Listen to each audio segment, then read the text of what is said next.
بھی بات ہی پنجاب کی اگر بات کرتے ہیں تو ایک سیف سٹی پروجیکٹ یہاں پر چل رہا ہے، تو بلوچستان کے اگر اتنے مستقبل بھی اس کے ساتھ جڑا ہوا ہے، سی پیک کے دیگر معاملات ہیں، تو وہ سیف آپ اس لیول کے اوپر سیف سٹی پروجیکٹ کیوں نہیں بناتے کہ جس میں کوئٹہ اور بلوچستان کو سیف کیا جا سکے اور ہر موومنٹ پہ نظر رکھی جا سکے؟ کیا اتنی مار پڑ رہی ہے مستقل طور پہ؟ دیکھیں سٹیز میں تو سیف سٹی پروجیکٹس آلریڈی موجود ہیں، لیکن یہ میں نے آپ سے کہا کہ وہ کوئٹہ کیپٹل سے جدھر یہ واقعہ ہوا ہے 500 کلومیٹرز دور ہے، آپ کا پورا پنجاب 500 کلومیٹر نہیں ہے، تو اس کو انڈرسٹینڈ کریں کہ پورے بلوچستان کو کیسے سمجھیں. لیکن ہماری کیپیسٹی ہے، یہ ہمارا فرض ہے، اپنے لوگوں کی حفاظت کرنا ہماری ذمہ داری ہے، ہم اپنی ذمہ داری سے مبرا نہیں ہوں گے. جی شفیق صاحب.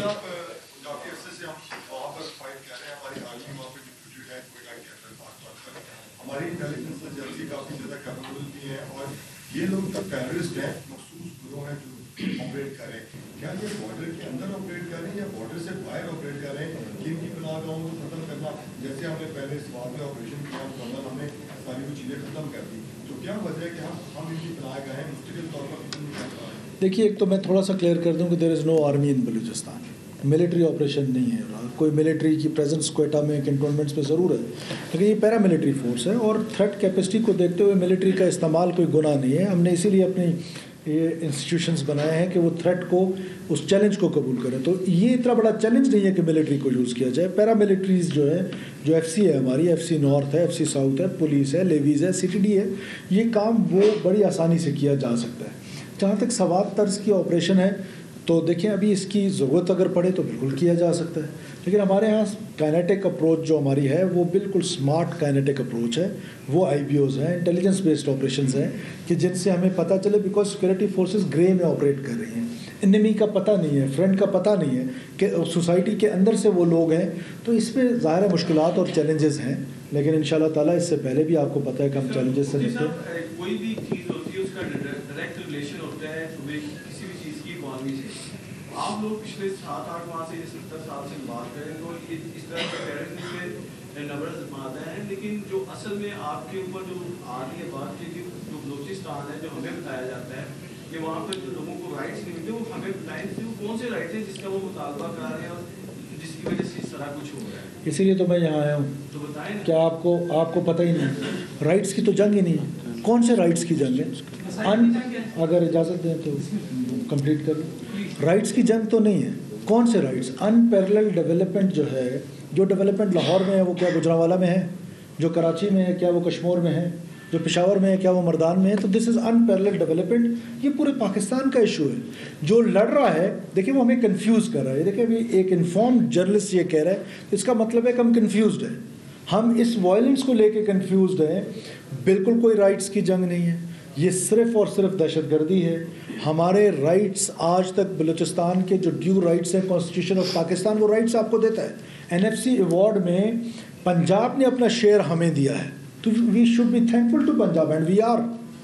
تو کہنے کا مطلب ہے کہ رائٹس کی جنگ نہیں ہے، یہ ان پیرلل ڈیولپمنٹ ایک ایشو ہے. لوگ ڈپرائیوڈ ضرور ہے، لیکن اس کا یہ مطلب نہیں ہے کہ وائلنس کا رائٹ ان کو دے دیا جائے. وائلنس کا رائٹ صرف اسٹیٹ ایکسرسائز کرتی ہے، وائلنس کی مونوپلی صرف اسٹیٹ کے پاس ہے، اور اس کے بعد اس کی کسی اور کو اجازت نہیں دی جا سکتی.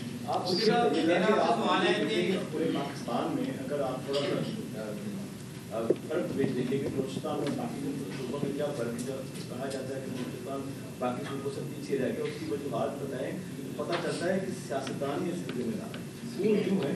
وہ یوں ہیں کہ اگر یہاں کسی بھی اور صوبے میں ترقیاتی کام ہو رہا ہے، تو تعلیمی ادارہ بن رہا ہوتا ہے، تو اس کا جو یہاں کا جو سیاستدان ہے، جیسے وہ ترقیاتی فنڈ حاصل کیا ہے، اس کا 20 سے 30% اس کی جیب میں چلا جاتا ہے، سب کو پتہ ہے. لیکن بلوچستان میں متعلق کہا جاتا ہے کہ وہاں سے 100% اس شخص کی جیب میں چلا جاتا ہے. یہ آپ کا ایک یہ گزارش ہو، یہ فرق ہے. آپ کیوں نہیں سمجھتے کہ یہ عوام اس تنگ ہے؟ آپ کا ایک سویپنگ اسٹیٹمنٹ ہے. یہ اس طرح بھی نہیں ہوتا کہ 100% کسی کی جیب میں چلا جاتا ہے. ضرور بیڈ گورننس ہے، اور بیڈ گورننس کی وجہ سے ضرور ایشوز ہوئے ہیں، لیکن اس کا یہ مطلب نہیں ہے کہ بلوچستان میں کوئی ترقی کا عمل ہو ہی نہیں رہا. بلوچستان جو 1971 میں جب اس کو اسٹیٹس ملا صوبے کا، اس وقت بلوچستان میں 1 یونیورسٹیز تھیں اور آج 11 یونیورسٹیز ہیں. تو اس وقت کالجز جو تھے وہ 2 girls cadet college, so and so on. تو بلوچستان کی اصل پرابلم کیا ہے؟ اصل پرابلم یہ ہے کہ بلوچستان کی جو پکچر آپ لوگوں کو پینٹ کی گئی، جو نیریٹو آپ لوگوں تک پہنچ رہا ہے، وہ نیریٹو درست نہیں ہے. تو درست نیریٹو کے لیے ایک انویسٹیگیٹو جرنلزم ایک چیز ہوتی ہے. وہ بدقسمتی سے وہ انویسٹیگیٹو جرنلزم بھی اب پیچھے جاتی جا رہی ہے اور لوگ جو ہے وہ اس کے لیے وہ کرتے ہی نہیں ہیں. سویپنگ اسٹیٹمنٹس اس لیے آتے ہیں. لاسٹ کوشچن میرا سوال ہے آپ سے کہ آپ پنجاب میں بیٹھے ہیں ماشاء اللہ اور پنجابی کا خون بہا ہے نہتے وہ شہری کے جو ٹریول کرتے ہیں بلوچستان کے لیے ان کو آپ کیا پیغام دیتے ہیں کہ ماضی میں ایسے اور لکھنؤ سے کوئٹہ کا سفر کو یقینی بنانے کے لیے آپ کو کا کیا پیغام؟ دیکھیے پہلی بات تو یہ کہ پنجابی کا خون نہیں بہا, یہ پاکستانی کا خون بہا ہے. پلیز اس کو ایتھنک ڈویژنز پہ مت لے کے جائیں. میں آپ سے کہہ رہا ہوں کہ یہ جو دہشت گرد تھے انہوں نے پاکستانیوں کا خون بہایا ہے, کسی پنجابی کا خون نہیں بہایا. یہ دہشت گرد بلوچوں کو بھی اسی طرح مار رہے ہیں, یہ دہشت گرد پشتونوں کو بھی اسی طرح مار رہے ہیں. وہ چاہتے یہی ہے کہ ہم اس ڈویژن میں جائیں, وہ چاہتے ہی ہیں اور ہم اس ڈویژن کو انکریج نہیں کر سکتے ہیں. ہم سب کی پہچان صرف اور صرف پاکستانی ہے 1947 کے بعد. پہلے ہم پاکستانی ہیں, اس کے بعد میں بلوچ ہوں, آپ پنجابی ہیں, کوئی پشتون ہے, کوئی سندھی ہے, کوئی سرائکی ہے. پہلے ہم پاکستانی ہیں. ینگسٹر بچے آپ سوال کر لیں, آپ لاسٹ سوال ہے. سر میرا سوال یہ ہے کہ بلوچستان کے اندر یہ پہلی مرتبہ تو ہوا نہیں. بلوچستان کے اندر ایک سال نہیں بلکہ کئی سالوں سے میرے خیال میں کئی دہائیوں سے یہ آپریشن چل رہا ہے اور بڑی کامیابی کے ساتھ چل رہا ہے. لیکن سر سوال یہ ہے کہ اسٹیٹ کا جو فیلئر ہے, پاکستان کے پاس نمبر 1 ایجنسی اگر کلیم کرتی ہے کہ پاکستان دنیا کی نمبر 1 ایجنسی ISI, سر وہ ایک رپورٹ بھی تو پیش کرتی ہوگی کہ بھائی یہ تو فیلئر ہے. پہلے تو آپ یہ چیز کلیئر کریں کہ یہ جو مطلب 23 لوگ شہید ہوئے, کیا یہ فیلئر ہے یا نہیں ہے؟ اگر مطلب یہ اسٹیٹ کا ایک فیلئر ہے تو سوال یہ ہے, اگر اسٹیٹ سے فیلئر نہیں مانتی تو سوال یہ ہے کہ جب تک کوئی جنرل یا جب تک پاکستان کا کوئی طاقتور پرسن یا طاقتور ادارے کا کوئی پرسن شہید نہیں ہوتا تب تک کیا یہ شہید کہلائے نہیں جائیں گے؟ دوسرا سوال سر میرا سیکنڈ آخری سوال یہ ہے کہ اس پورے فیلئر کی اگر رپورٹ ISI پیش کرتی ہے تو اس کے اندر کون قصوروار نکالتا ہے؟ بیٹا میری گزارش سن لیں. ایک تو یہ میں کر لوں, لاسٹ کوشچن آپ سے. اسٹیٹ جو ہے, اسٹیٹ فیلئر کتنا بڑا لفظ ہے اور آپ نے کتنی آرام سے کہہ دیا. گورنمنٹ کی فیلئر ہو سکتی ہے, گورنمنٹ کی کوئی کوتاہی ہو سکتی ہے, کوئی وہ ہو سکتا ہے. اسٹیٹ فیلئر آپ نے سویپنگ اسٹیٹمنٹ دے دیا اور you are starting your career, تو آئی ایم افریڈ کہ جب آپ سینئر جرنلسٹ ہوں گے, ان کی طرح میری طرح گرے ہیئر ہو جائیں گے, تو پھر کیا بول رہے ہوں گے. تو پلیز سویپنگ اسٹیٹمنٹس نہ دیا کریں. کوئی اسٹیٹ کا فیلئر نہیں ہے, اسٹیٹ ایگزسٹ کرتی ہے. ہماری میں نے آپ سے کہا کہ 2,000 کلومیٹر ہے. ایک جگہ پر اسٹیٹ نے یا اسٹیٹ کے اداروں نے they have to protect each and every inch. اور دہشت گرد جو ہے اس نے کسی ایک انچ میں بریچ کرنا ہوتا ہے. ٹائم کی لبرٹی اس کے پاس ہے, ٹارگٹ کی لبرٹی اس کے پاس ہے, گوریلا وارفیئر ہے, کانفلکٹ زون میں ہے. تو اس طرح کے واقعات دو کے دردناک ہیں, دو کے جتنی میں کہہ رہا ہوں مذمت کی جائے کم ہے. لیکن اس طریقے سے, اور پھر آپ نے ایک اور بلوچستان میں آپریشن کدھر ہو رہا ہے یہ آپریشن؟ آپ کے رحیم یار خان میں کچے میں ایک آپریشن ہوتا ہے, ٹکٹ چلتے ہیں. رحیم یار خان کچے کے علاقے میں, کیا میں اس کو کہہ دوں پنجاب میں آپریشن ہو رہا ہے؟ کہہ سکتا ہوں, یا آپ خود اس ٹکٹس میں لکھتے ہیں, لیکن ہمارے کیس میں آپ لکھتے ہیں پورے بلوچستان میں کوئی آپریشن بلوچستان میں نہیں ہو رہا ہے. ہم اسمارٹ کائنیٹک آپریشن ضرور کریں گے, IBO ضرور کریں گے. جو بھی وائلنس کرے گا, جو معصوم لوگوں کے قتل و غارت میں شامل ہوگا, اس کے اگینسٹ ضرور جائیں گے. لیکن پرسیپشن اینڈ ریئلٹیز میں فرق جان کے چاہیے. لاسٹ سوال.